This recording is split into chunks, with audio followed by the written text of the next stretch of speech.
Juru teknik pendawaian elektrik yang hilang selepas terjatuh Sungai Batang Ikan di Kampung Bungan Kecil dalam bahagian Mukah Rabu lalu ditemui lemas malam tadi. Mayat Safwan Zafari 30 tahun ditemui terapung jam 7.35 malam dikira 1 km dari lokasi mangsa terjatuh.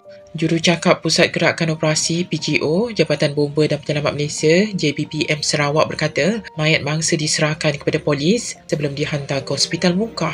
Dalam kejadian kira-kira jam 2 petang Rabu lalu, bot yang dinaiki mangsa dikatakan terlanggar kayu hanyut. Kejadian menyebabkan mangsa tercampak daripada bot sebelum tenggelam di Sungai Batang Ikan. Depan dan baik pah balah depan dan